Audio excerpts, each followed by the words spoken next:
Hello friends, इस video में हम डिस्कस करने वाले हैं एक बहुत ही इम्पोर्टेंट टॉपिक के बारे में जिसका नाम है एनसीएफ 2005। एनसीएफ 2005 का ये टॉपिक दोस्तों आपने कोई भी आप टीचिंग एग्ज़ाम कर रहे हो या कोई डिप्लोमा कर रहे हो, कोई डिग्री कर रहे हो, आपने हर जगह एनसीएफ 2005 सुना ही होगा। ये टॉपिक दोस्तों बहुत ही ज़्यादा महत्वपूर्ण है। इसका मुख्य उद्देश्य हम यहाँ पर बात करें तो मुख्य उद्देश्य है इसका तनाव व बोझमुक्त शिक्षा प्रदान करना। बच्चे जो शिक्षा को बोझ समझने लगते हैं, बच्चे जो स्कूल बैग को बोझ समझते हैं, स्कूल से जो होमवर्क मिलता है उसे बोझ समझने लगते हैं, तनाव में रहते हैं, तो उनको किस प्रकार से ठीक किया जाए, किस प्रकार से शिक्षा पर उसमें बल दिया गया, तो उस सारी बातें जो है इस टॉपिक में की गई है एनसीएफ 2005 में। बहुत ही ज़्यादा इंपॉर्टेंट टॉपिक है। 100% यहाँ से आपको हर एग्जाम में क्वेश्चन देखने को मिलता है, चाहे आप BSTC first year second year में हो, चाहे BEd first year second year में हो, चाहे आप रीट की तैयारी कर रहे हो या फिर सीटेट वगैरह की तैयारी कर रहे हो, केवीएस वगैरह, तो सब में आपको ये टॉपिक देखने को मिलता है। सबसे पहले ये आप बात आती है कि एनसीएफ 2005 का विचार कहाँ से आया। तो भारत में जो है एनसीएफ 2005, ये भारत में एनसीएफ जो है 4 बार लागू किया जा चुका है। पहली बार लागू हुआ है 1975 में, दूसरी बार हुआ 1988 में, तीसरी बार हुआ है 2000 में और चौथी बार है 2005 में। अब हम बात करते हैं कि एनसीएफ की फुल फॉर्म क्या होती है। तो एनसीएफ की फुल फॉर्म होती है national curriculum framework. National curriculum framework से आप थोड़ा सा आइडिया लगा रहे हैं कि किसी ढांचे के बारे में बात हो रही है, तो सही आप समझ रहे हैं कि तनाव व बोझमुक्त शिक्षा किस प्रकार से प्रदान की जाए बच्चों को, तो उसी का सारा ढांचा इसमें बना है। तो उसके बारे में हम यहाँ पर डिटेल में यहाँ पर इस वीडियो में चर्चा करेंगे। हिंदी में इसकी फुल फॉर्म होगी राष्ट्रीय पाठ्यचर्या रूपरेखा, या फिर आप कार्यक्रम भी इसे कह सकते हैं, राष्ट्रीय पाठ्यचर्या कार्यक्रम। इसके अध्यक्ष की यहाँ पर पहली बात आती है कि अध्यक्ष कौन रहे। तो अध्यक्ष रहे प्रोफेसर यशपाल शर्मा, सचिव श्वेता उत्पल। निर्माण का जो आदेश है वो एमएचआरडी द्वारा दिया गया। अब बात आती है कि एमएचआरडी क्या है। तो एमएचआरडी की फुल फॉर्म है ministry of human resource development, Hindi में मानव संसाधन विकास मंत्रालय। इसका वर्तमान नाम है शिक्षा मंत्रालय के द्वारा जो है एनसीएफ 2005 के निर्माण का आदेश दिया गया। अब एक इम्पोर्टेंट बात यहाँ पर आ जाती है कि इसकी नींव कहाँ पे रखी गई, नींव किस प्रकार से कब रखी गई। तो 1993 में तनाव एवं बोझमुक्त शिक्षा समिति के तहत एनसीएफ 2005 की नींव प्रोफेसर यशपाल शर्मा के द्वारा यहाँ पर रखी गई है, यानी कि जो मेन इसका कार्यकर्ता रहे हैं वो प्रोफेसर यशपाल शर्मा रहे हैं। नेक्स्ट अब यहाँ पर इम्पोर्टेंट बात आ जाती है कि निर्माण जो है एनसीईआरटी के तत्वाधान किया गया, यानी कि इसके निर्माण की जिम्मेदारी जो है एनसीईआरटी के द्वारा निभाई गई। अब बात आती है कि निर्माण में कितने सदस्यों ने सक्रिय भागीदारी निभाई है। तो सक्रिय रूप से 38 सदस्य इसमें भागीदार रहे हैं, जिसमें से 35 कार्यकारी समिति के अध्यक्ष ने कार्यकारी समिति के सदस्य रहे हैं। यहाँ पर सदस्य कर लेना आप। 35 जो है कार्यकारी समिति के सदस्य, 3 एनसीईआरटी के सदस्य। क्वेश्चन अगर आपको पूछे कि टोटल कितने सदस्यों ने सक्रिय भूमिका निभाई है तो आपको 38 बताना है, और आपको पूछे कि कार्यकारी समिति के कितने सदस्यों ने भाग लिया तो वो 35 हैं, और एनसीईआरटी के सदस्य 3 सदस्यों ने सक्रिय यहाँ पर भूमिका निभाई है। अब हम आगे इम्पोर्टेंट बात करते हैं कि इसका जो निर्माण है वो 22 भाषाओं में किया गया, जिसे 17 राज्यों ने स्वीकार किया। अब हम बात करते हैं हमारे राजस्थान की। तो राजस्थान की ओर से भाग लेने वाला एकमात्र सदस्य रोहित धनकर, जो कि हमारे जयपुर से हैं।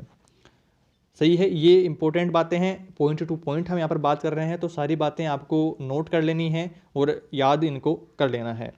नेक्स्ट यहाँ पर बात करते हैं, इसमें 21 शिक्षण सूत्रों पर चर्चा की गई, जैसे शिक्षा को किस प्रकार से बच्चे बोझ समझते हैं तो उसको किस प्रकार से दूर किया जाए, और भी बहुत कुछ यहाँ पर लैंगिक जो भेदभाव हो रहे हैं उनको दूर करने पर भी इसमें चर्चा की गई है। तो इस तरह से 21 शिक्षण सूत्रों पर इस पर चर्चा की गई है। अब बात करते हैं कि निर्माण जो है किस तर्ज पर किया गया। तो निर्माण जो है रविंद्रनाथ टैगोर के निबंध सभ्यता प्रगति निबंध के तर्ज पर किया गया, यानी कि निर्माण का जो विचार है वो सभ्यता प्रगति निबंध से आया, जो कि रविंद्रनाथ टैगोर द्वारा लिखित है।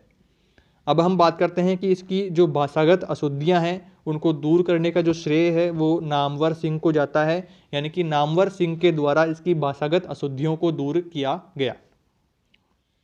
ये सारी इंपॉर्टेंट बातें हैं तो आपको याद रखनी है।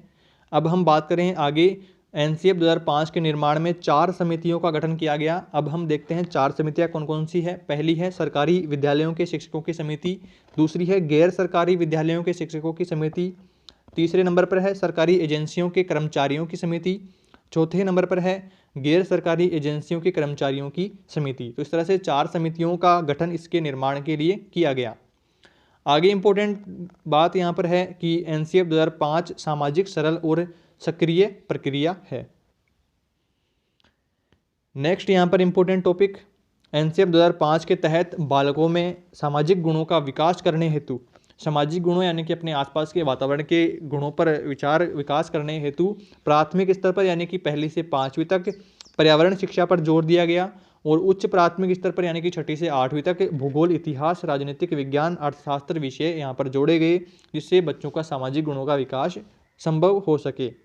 नेक्स्ट इंपॉर्टेंट पॉइंट है यहाँ पर एनसीएफ 2005 के तहत बालक बालिकाओं को मातृभाषा यानी कि स्थानीय भाषा में प्राथमिक शिक्षा प्रदान करने पर बल दिया गया। उच्च प्राथमिक स्तर पर त्रिआयामी फॉर्मूले को लागू करने पर बल दिया गया।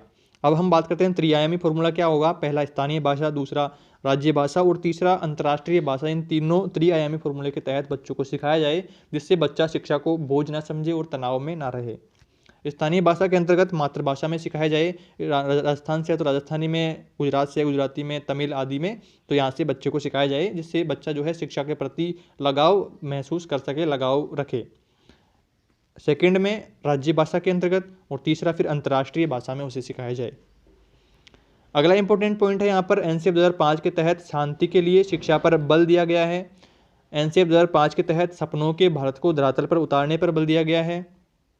एनसीएफ 2005 में ज्ञात से अज्ञात की ओर तथा मूर्त से अमूर्त की ओर शिक्षण सूत्रों पर बल दिया गया है। ज्ञात से अज्ञात यानी कि जो बच्चे को ज्ञात है, जो बच्चे को जितना आता है उसी को आधार बनाते हुए बच्चों को जो नहीं आता, जो बच्चे को सिखाना है उसको सिखाया जाना। और फिर बात करें मूर्त से अमूर्त यानी कि बच्चा, छोटे बच्चे क्या हैं कि चीज़ों को देखकर ही बता पाते हैं कि ये चेयर है, ये बोर्ड है, ये चौक है, तो वो देखकर ही बता पाता है। फिर बच्चे में अमूर्त भावनाएं लाना यानी कि बच्चा को हम कहें तो वो कल्पना करके ही समझ जाए कि इस बारे में बात हो रही है, यानी कि कल्पना शक्ति का विकास बच्चे का। अब हम बात करते हैं नेक्स्ट इंपॉर्टेंट पॉइंट की ओर। तो एनसीएफ 2005 में करके सीखने के नियम पर सर्वाधिक रूप से बल दिया गया है।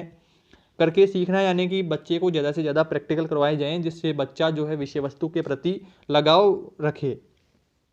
यह नियम जो है जॉन डीवी के द्वारा प्रतिपादित है। ये बात भी आपको ध्यान में रखनी है कि करके सीखने का जो नियम है वो जॉन डीवी के द्वारा प्रतिपादित है। अगला इंपॉर्टेंट पॉइंट है एनसीएफ 2005 में रटने की प्रवृत्ति पर रोक पर सर्वाधिक रूप से बल दिया गया है यहाँ पर। और आगे हम बात करें तो विद्यालयी ज्ञान को व्यवहारिक ज्ञान से अर्थात बाहरी जीवन से यानी कि सामाजिक परिवेश से जोड़ने पर बल दिया गया है। एनसीएफ 2005 के तहत सूचना को ज्ञान नहीं मान सकते। एनसीएफ 2005 के तहत लैंगिक मुद्दों में बालकों के स्वास्थ्य के मुद्दों पर सर्वाधिक बल दिया गया है। लैंगिक मुद्दे यानी कि जो लैंगिक भेदभाव हो रहे हैं उनको दूर करने पर और लड़का लड़की को एक समान माने जाने पर बल दिया गया है। और बालकों का जो स्वास्थ्य पर ध्यान नहीं देते हैं तो स्वास्थ्य के मुद्दों पर भी इसमें बल दिया गया है। नेक्स्ट यहाँ पर बात करें तो एनसीएफ 2005 के तहत शिक्षकों की क्रियाशीलता में वृद्धि की गई है। शिक्षकों को भी नई नई शिक्षण विधियाँ सिखाई गई है, जिससे बच्चा जो शिक्षा को बोझ समझता है, शिक्षा में तनावग्रस्त रहता है, तो उनको किस प्रकार से ठीक किया जाए, तो इस तरह की शिक्षण विधियाँ शिक्षकों को ज़्यादा मात्रा में सिखाई जाए, उस पर भी यहाँ पर बल दिया गया है। और एनसीएफ 2005 के तहत शिक्षक केवल सुविधादाता का कार्य करेगा, यानी कि जहाँ जहाँ पर बच्चों को कठिनाइयों का अनुभव हो रहा है वहाँ पर बच्चों की सहायता करेगा, वहाँ पर बच्चों का मार्गदर्शन दाता वहाँ पर बनेगा। तो इस तरह से आपको यहाँ पे याद रखना है।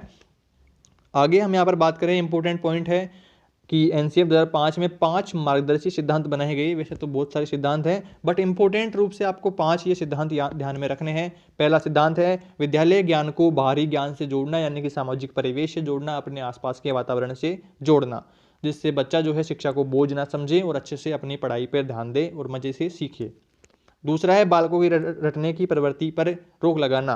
बालक जो शिक्षा को रट रट कर सीखते हैं तो उनकी रटने की प्रवृत्ति पर भी रोक इसमें लगाए जाने पर जोर दिया गया है।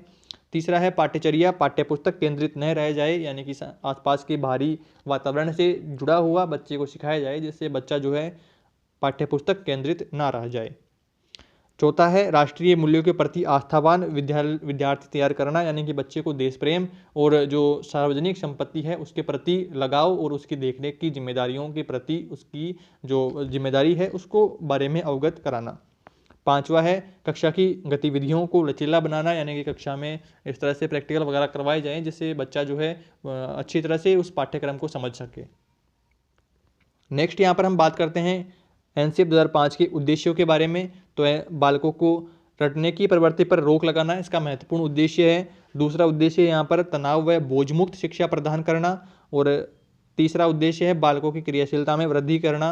चौथा उद्देश्य यहाँ पर बालकों की बौद्धिक क्षमता के अनुसार नवीन पाठ्यचर्या का निर्माण करना। बच्चा जिस फील्ड में जाना चाहता है तो उसी फील्ड में उसके लिए नए नए रास्ते बनाने जाना। पांचवा है शिक्षकों की क्रियाशीलता में वृद्धि करना। शिक्षकों को नई नई शिक्षण विधियां सिखाई जाना जिससे बच्चे को आसानी से शिक्षक समझा सके। छठा है 10वीं बोर्ड परीक्षा को ऐच्छिक बनाने पर इसमें बल दिया गया है। जो बच्चे 10वीं की बोर्ड परीक्षा को देखते हुए तनाव में आ जाते हैं और ऐसा डिप्रेशन में चले जाते हैं तो उनके लिए यहाँ पर ऐच्छिक बनाए जाने पर यहाँ पर बल दिया गया है।